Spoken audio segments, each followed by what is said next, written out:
अस्सलाम वालेकुम students, class 10। Today's that is 7 जुलाई और दिन है आपके पास मंगल का, ठीक है।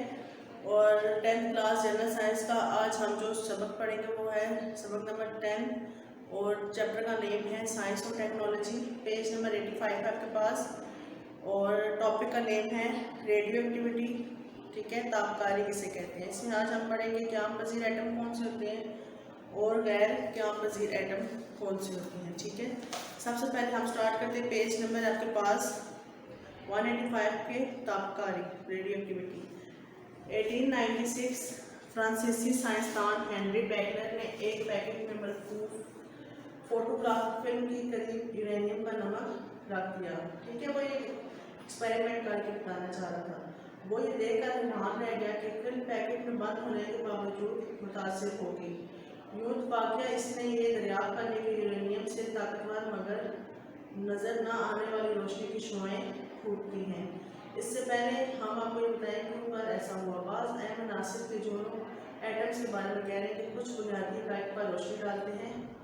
किसी एक अनासिर के जोड़ों में एटमी नंबर या कीमत नंबर यकसा नहीं होता। फॉर एग्जाम्पल अगर एक एटम है उसमें एटॉमिक नंबर और एटॉमिक मास होता है और एटॉमिक नंबर और एटॉमिक मास होते हैं वो एक जैसे नहीं होते, यानी कि वो उनमें फ़र्क होता है।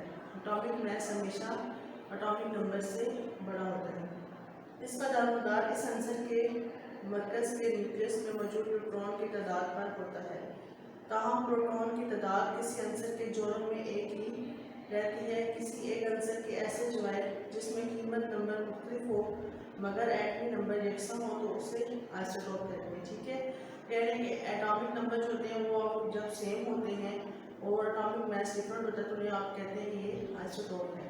अब आइसोटोप हाइड्रोजन के 3 होते हैं जिन्हें हम कहते हैं प्रोटियम, ड्यूटियम और ट्राइटियम। पेज नंबर 185 पे इनकी डायग्राम्स भी आपको दिखाई दे रही होंगी, ठीक है। प्रोटियम, ड्यूटियम और ट्राइटियम। इस तरह से क्लोरीन के 2 आइसोटोप्स होते हैं, ठीक है। और कार्बन के 3 होते हैं, यूरेनियम के भी 3 ही होते हैं, ठीक है। प्रोटियम की मरकज़ में एक ही प्रोटॉन होता है, न्यूट्रॉन नहीं होता। ड्यूटियम के मरकज़ में एक प्रोटॉन होता है और एक न्यूट्रॉन होता है, जबकि ट्राइटियम में एक प्रोटॉन और 2 न्यूट्रॉन मौजूद होते हैं। क्लोरीन के 2 आइसोटोप होते हैं, एक का एटॉमिक नंबर जिसे हम कहते हैं नंबर 35 है जबकि दूसरे का 37 है। चांदी जिसे आप कहते हैं सिल्वर, इसके 2 आइसोटोप्स होते हैं और इसका जो एटॉमिक नंबर है कीमती नंबर वो 107 जबकि दूसरे का 109 टन, यानी कि कुल के 10 आइसोटोप होते हैं। बहुत से आइसोटोप कुदरती तौर पर मौजूद होते हैं जबकि बाज़ को तजर्बागाह में तैयार किया जाता है। अब क्या मज़ीद क्या होते हैं और गैर क्या मज़ीद एटम कौन से होते हैं। एक ज़माने तक ये यकीन किया जाता रहा कि किसी अंसर के जोड़ यानी एटम मुस्तकिल हैसियत रखते हैं और अपनी शनाख्त कभी नहीं खोलते, यानी लोहा लोहा ही रहता है, तांबा तांबा ही रहता है और सोना सोना ही। यानी ये कि किसी अंसर के एटम हमेशा एक ही कैफियत में रहते हैं। 1896 में जब हेनरी बेकलर ने यूरेनियम के टुकड़े से नजर न आने वाली नादीदा शुआएं फूटने का मुशाहिदा किया तो इस दरियाफ्त में मैरी क्यूरी और पेरे क्यूरी ने दिलचस्पी लेना शुरू की। उन्होंने इन शुआओं का मुशाहिदा करते हुए दरियाफ्त किया कि यूरेनियम के अलावा कई ऐसे अनासिर हैं जिनसे तापकारी शुआएं खारिज होती हैं। बाद में तहकीकात से पता चला कि ऐसे अनासिर के एटमी नंबर 82 से ज़्यादा होते हैं और इन एटमों को गैर क्या पजीर एटम करार दिया गया है और ये नतीजा अक्स किया गया है कि ये अनासिर तापकारी की इखराज पर दूसरे अनासिर के एटमों में बदल सकते हैं। तापकारी अनासिर क्या है। नेक्स्ट, सी से लेड से ज़्यादा एटमी नंबर रखने वाले अनासिर वो हैं जिनका एटॉमिक नंबर 82 से ज़्यादा होता है। इन अनासिर के एटमों को गैर मुस्तकिल एटम समझा जाता है। इनमें से ऐसी तापकारी खारिज होती है जिसे न्यूक्लियर रेडिएशन कहा जाता है। अब यहाँ पे आपने डेफिनेशन की न्यूक्लियर रेडिएशन क्या होती है कि 82 से जिनका एटॉमिक नंबर ज़्यादा होता है तो वो गैर मुस्तकिल एटम होते हैं और इनमें से ऐसी तापकारी शुआएं निकलती हैं जिनको आप कहते हैं कि ये न्यूक्लियर रेडिएशन है। ये तापकारी 3 किस्म की होती है। इन तापकारियों शुआओं को हम कहते हैं कि अल्फा, बीटा और गैमा शुआएं हैं, ठीक है। अल्फा, बीटा और गामा शुआएं कहलाती हैं। तजर्बा गाह में तैयारशुदा अनासर कौन कौन से होते हैं? आप पेज नंबर 186 पे ये साइंसदानों ने इस अजीब और दिलचस्प हकीकत का सुराग लगाया कि जब किसी अंसर के एटम प्रोटॉन या अल्फा ज़रात से बमबारी की जाए तो नए अनासर पैदा होते हैं जो कुदरती तौर पर पाए नहीं जाते। आजकल यूरेनियम से बारीकी अनासर तैयार किए जा चुके हैं। इनमें से कुछ अनासर टेबल नंबर जो आपके पास है उसमें दिए गए हैं, उनका एटॉमिक नंबर भी दिया हुआ है, ठीक है। एटॉमिक मास क्या है वो भी दिया, नाम भी दिए हुए हैं। ये देख लें आप लोग पेज नंबर 187 पे ये टेबल आप लोगों ने याद करना है, ठीक है।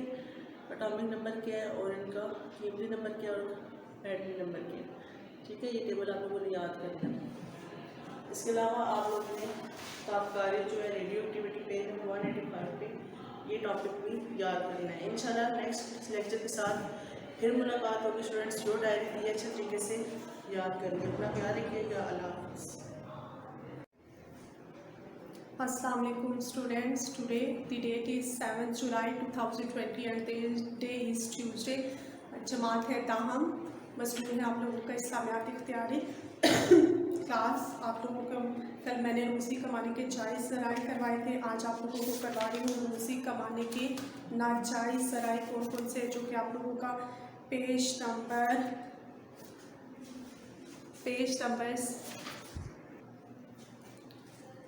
जो कि आप लोगों का पेज नंबर 73 प्लस आप लोगों का 74 पर है, ठीक है जी। इसमें आप लोग देखें बोर्ड पे भी मैंने मेंशन किया रोज़ी कमाने के नाजायज़ ज़राए कौन कौन से। इसमें सूद, जुआ, रिश्वत, गदागरी, स्मगलिंग, ब्लैक मार्केटिंग और ज़ख़ीरा अंदोज़ी वगैरह। 6 आप लोगों का जो पॉइंट आएगा वो होगा हराम अशिया की तिजारत। इसमें आप देखें नाजायज़ ज़राए, रोज़ी कमाने के जहाँ जायज़ ज़राए बेशुमार हैं वहाँ कुछ नाजायज़ ज़राए भी हैं जिनके ज़रिए कमाई हुई रोज़ी हराम बन जाती है और इंसान को खुदा के यहाँ क़यामत के दिन इस सिलसिले में जवाब देना होगा। नाजायज़ ज़राए हस्बे ज़ैन है। देखें जी सूद क्या है? सरमायादाराना निज़ाम में सूद भी रोज़ी कमाने का एक ज़रिया है, मगर इस्लाम की निगाह में ये जुल्म और फसाद की जड़ है। सूद के ज़रिए रोज़ी कमाने की इस्लाम किसी हालत में इजाज़त नहीं देता। जुआ क्या है जी? आजकल जुआ भी एक मकबूल पेशा बन गया है और रोज़ी कमाने का एक ज़रिया समझा जाता है, मगर अल्लाह के फरमान के मुताबिक ये गलत और नाजायज़ ज़रिया है। जुए में जो हारता है वो जीतने वाले के ख़िलाफ़ बुरे जज्बात रखता है और जो जीतता है वो भी ये समझता है कि ये रकम मेरी नहीं, शायद आज या कल किसी और के हिस्से में चली जाए। यूँ जुआबाज कभी खुशहाली का मुँह नहीं देखता और पूरी ज़िंदगी परेशान रहता है। वो कारोबार इस्लाम में जहाँ जायज़ हो सकता था, जिसका दारोमदार मेहनत की जगह मुहिज़ इत्तफ़ाक़ पर हो।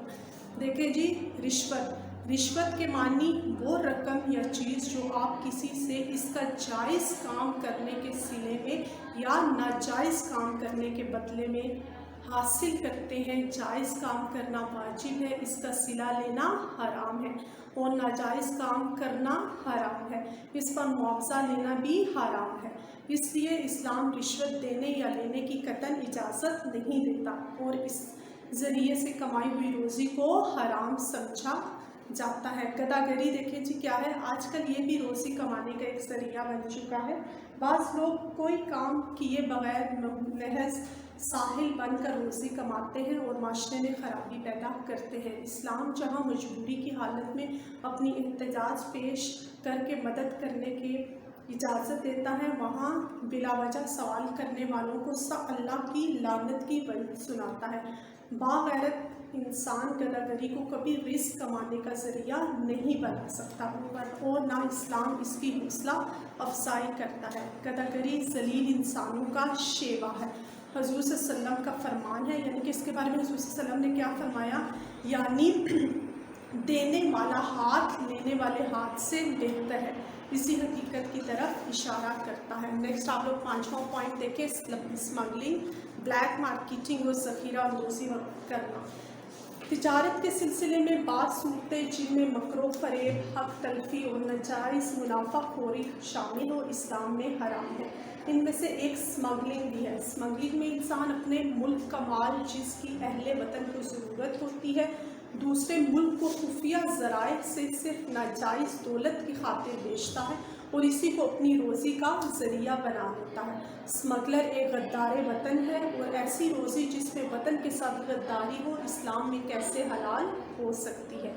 यही हाल ब्लैक मार्केटिंग और ज़ख़ीरा अंदोज़ी का है। इंसान को चाहिए कि जायज़ ज़राए से अपनी रोज़ी कमाए और नाजायज़ ज़राए से रोज़ी कमा कर अपनी आखिरत यानी कि अपनी आखिरत को ख़राब ना करे। ऐसी रोज़ी जिसके ज़रिए अहले वतन का सरीह नुकसान हो और जो वतन के साथ गद्दारी के मुतरातिब हो इस्लाम में कैसे हलाल हो सकती है। यही हाल चोर बाज़ारी, ज़ख़ीरा अंदोज़ी, स्मगलिंग और मंशियात के कारोबार का है। लास्ट पॉइंट आप लोग देखें, हराम एशिया की तिजारत। इस्लाम हराम एशिया से कमाई हुई दौलत को नाजायज़ करार देता है। इस्लाम ने तमाम ऐसी चीज़ों के न सिर्फ इस्तेमाल को बल्कि इनके लेन देन और कारोबार में भी हराम करार दिया है जो फ़र्द या माशरे की जिस्मानी, ज़हनी, इखलाकी और रूहानी ज़िंदगी को नुकसान पहुँचाती है और इस्लामी माशरे में बिगाड़ पैदा करती है। मसलन इस्लाम ने शराब और दीगर तमाम नशावर एशिया को हराम करार देने के साथ साथ इनकी ख़रीदो फरोख्त, इनकी सनत और तैयारी, इनकी नकलो हमल और इनके कारोबार की हर सूरत पर पाबंदी आयद कर दिया। क्लास ये थे आप लोगों के आज रोज़ी कमाने के नाजायज़ ज़राए, ये 6 पॉइंट्स थे। इसके अंदर जो मैंने आप लोगों को मटेरियल करवाया वो भी बहुत अच्छे तरीके से पॉइंट को प्रॉपर अच्छे तरीके से याद करना है। इंशाल्लाह नेक्स्ट टॉपिक के साथ आपसे फिर मिलते हैं। अल्लाह हाफ़िज़।